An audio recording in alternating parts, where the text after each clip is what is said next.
Âme sensible, s'abstenir. 131 $.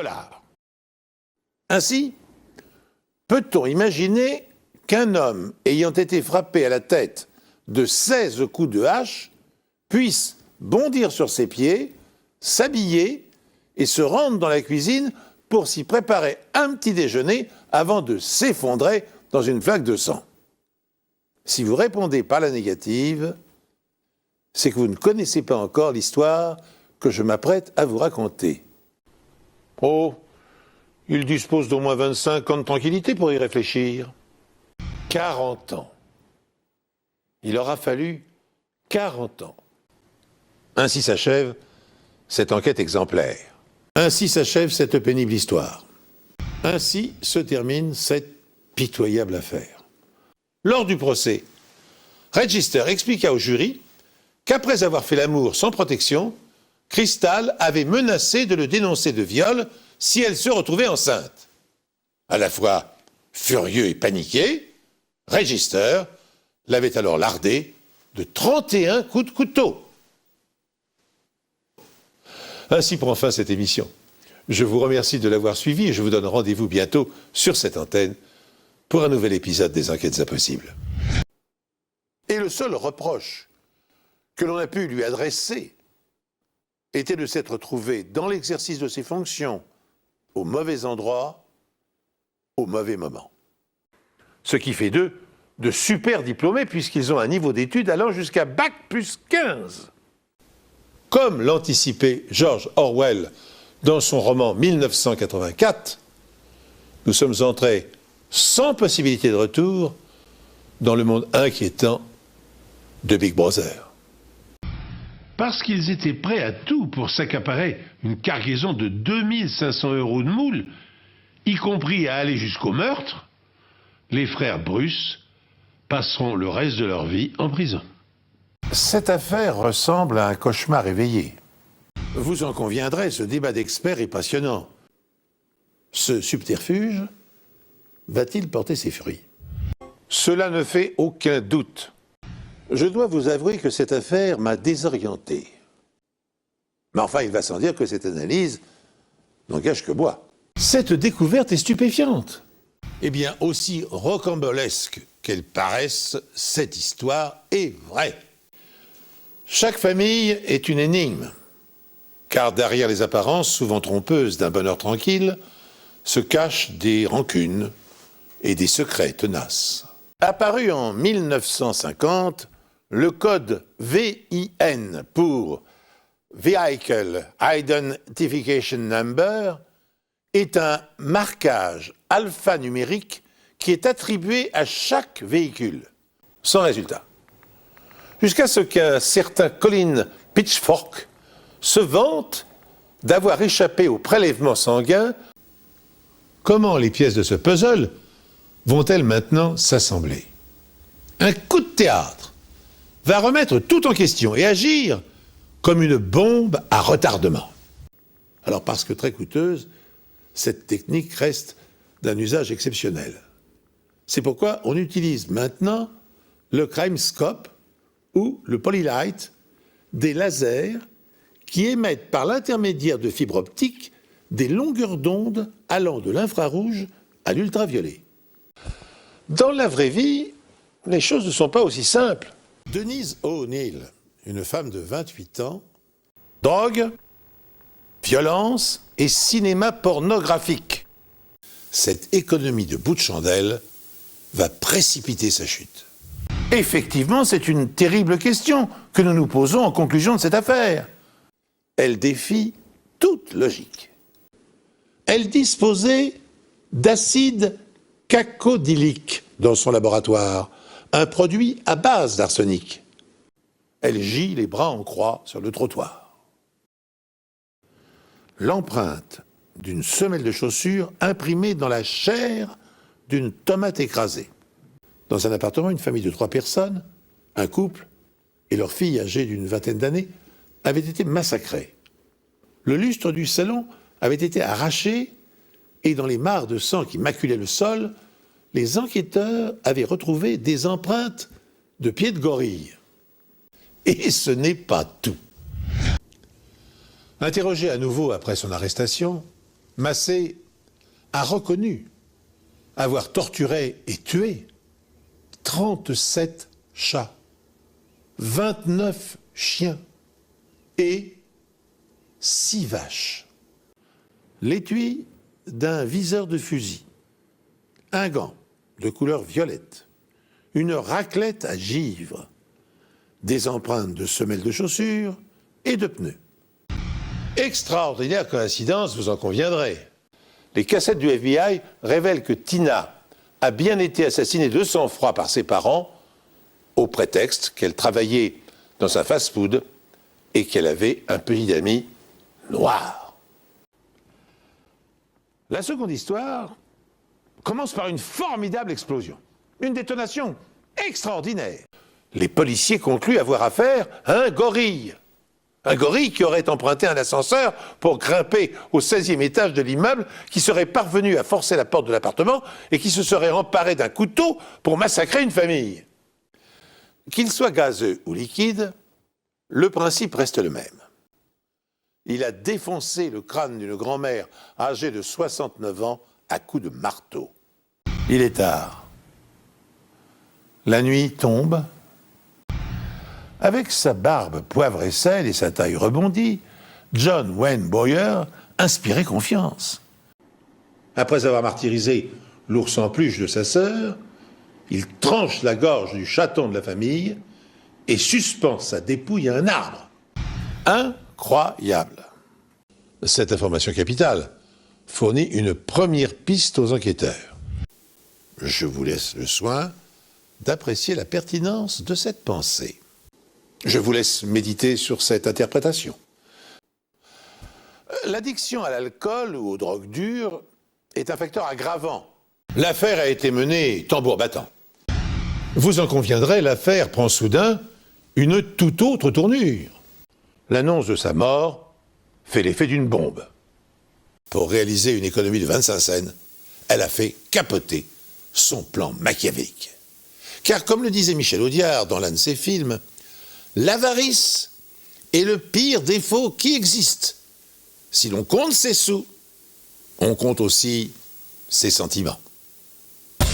En médecine, l'azospermie, c'est-à-dire une absence totale de spermatozoïdes dans le sperme, peut être due soit à une infection testiculaire congénitale ou acquise, soit à d'autres causes. Et lorsqu'une étincelle s'approche trop près d'un baril de poudre, l'explosion devient inévitable. L'inconcevable s'est-il produit. L'infirmière, Janine Jones, a-t-elle volontairement injecté aux enfants des doses massives de succinylcholine dans le but de provoquer détresse respiratoire et arrêt cardiaque? Avant de lâcher prise, il lui a également mordu le biceps gauche avec une telle violence que la marque de ses dents est restée imprimée sur l'humérus. En termes médico-légaux, la noyade se définit par une asphyxie mécanique résultant d'une pénétration de liquide provenant du nez et de la bouche, inondant l'arbre respiratoire et provoquant la mort par défaut d'oxygénation des poumons et du sang. La présence de petits pains retrouvés sur la scène de crime remet tout en question. Peut-on imaginer la réaction d'une jeune fille de 18 ans découvrant dans le congélateur de son petit ami les restes d'un corps dépecé? Non, bien sûr. Cette scène est proprement inconcevable. La rencontre amoureuse se construit sur des fondations du régressif, de l'affect, de l'ambivalent. C'est l'emboîtement de deux névroses complémentaires, confirme Jean-Georges Lemaire, l'un des premiers psychothérapeutes à s'être intéressé aux couples en échec. La spectrométrie à fluorescence X. Ils sont bien obligés de reconnaître que la stachybotrice est hautement toxique. La succinylcholine est incurare dont l'usage est réservé à la médecine pour les anesthésies et pour les soins vétérinaires. La succinylcholine agit rapidement. La vengeance est, dit-on, un plat qui se mange froid. Le fait qu'il soit borgne explique-t-il qu'il ait mal évalué les distances du côté droit de la route, ce qui expliquerait les rayures constatées sur la carrosserie de la voiture. Elle finit par découvrir que le bouton de réglage du rétroviseur extérieur pourrait bien être l'arme du crime. Contre toute attente, et aussi stupéfiant que cela puisse paraître, le principal témoin à charge du meurtre de Charlotte Graby n'est pas un être humain, c'est un arbre. Le transfert de poils sur un agresseur peut fournir une preuve décisive pour résoudre une affaire. Néanmoins, le plus ancien d'entre eux, le United States Secret Service, créé en 1865 au lendemain de la guerre de sécession, en 2009 aux États-Unis, John Caudle, un garçon de 14 ans, avait abattu sa mère et son beau-père pour ne plus avoir à s'acquitter des tâches ménagères. Et Tyler Hadley, un adolescent de 17 ans, il avait frappé à mort ses parents à coups de marteau afin de pouvoir organiser à sa guise une fête dans la maison familiale. Les dents jouent un rôle important. Ces échantillons sont scellés dans des boîtes étanches afin que les matières volatiles ne s'en échappent pas. Puis, ils sont envoyés au laboratoire médico-légal pour une analyse chromatographique en phase gazeuse. Mais d'icônes adulées, les jeunes et jolies filles peuvent rapidement se transformer en victimes potentielles. Surtout si elles aiguillonnent involontairement les fantasmes sexuels d'individus psychologiquement perturbés. Des sacs poubelles et un rideau de douche, un drap, une empreinte de pneu, des traces de coups portés avec un instrument inhabituel, une marque de morsure, des fragments d'ADN. Ainsi, en s'opposant à la vente de sa voiture, Booker Hillary a fourni, bien involontairement, aux enquêteurs, la preuve matérielle de son crime. Lonnie Turner Jr. ne vouait pas une haine irrépressible à l'égard de son père. Mais revenons-en à notre affaire. Par ailleurs, les marques imprimées sur les petits pains ressemblent étrangement à celles laissées par des orteils. Il est enfin choquant qu'un médecin ayant juré fidélité au serment d'Hippocrate soit un adepte de pratiques sadomasochistes. Cette prouesse des experts scientifiques a été rendue possible grâce à l'emploi de l'AFIS, AFIS, le système intégré automatisé d'identification dactyloscopique du FBI. Depuis l'an 2000, le programme CODIS, C-O-D-I-S, contient près de 500 000 profils génétiques des criminels les plus dangereux et fonctionne grâce à la coopération de 45 des 50 États américains. En France, le fichier VICLAS, V-I-C-L-A-S, regroupe les informations recueillies sur les scènes de crime et un logiciel recoupe ces données pour fournir des profils de délinquants. Et l'informateur qui a signalé la mutilation du veau apporte à la police un nouvel élément déterminant. Il est quand même étrange qu'un neurologue possède une collection de gadgets sexuels et qu'il la conserve dans son cabinet. Comme M. Jourdain, le bourgeois gentilhomme, faisait des vers sans le savoir, nous faisons tous de la métaphysique sans en avoir conscience. Nous ne le saurons jamais. Mais la question, je pense, méritait d'être posée. 11 heures plus tard, Sidney Greenwood, le père d'Helena, rendait son dernier souffle, l'âme en paix. Et c'est ainsi que se termine cette émission. Des chercheurs californiens révolutionnèrent la méthode en mettant au point la technique PCR pour Polymerase Chain Reaction. Le sergent Matt Backmeyer semble avoir identifié l'auteur de l'incendie de sa maison. Il s'agirait d'un certain Pépé Hernandez, un dealer auquel le policier a subtilisé de l'argent et de la drogue au moment de son arrestation. Avons-nous une emprise sur le déroulement de notre existence ou subissons-nous des événements inéluctables? Notre liberté est-elle réelle ou inventée? La mère de Benjamin Sifrit a naturellement plaidé en faveur de son fils. Ne faisait-il pas partie de l'élite des commandos de marine avant de subir l'influence pernicieuse de sa femme, consommatrice de cocaïne et d'ecstasy? En passant ces accessoires au peigne fin, les experts parviennent à découvrir un poil noir accroché au drap. Observé au microscope, il s'avère que c'est un poil de chien.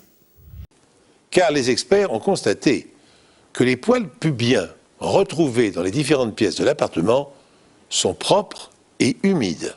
Confirmant l'adage populaire « Pourquoi faire simple quand on peut faire compliqué ?», certains d'entre nous semblent avoir le don de se mettre dans des situations inextricables.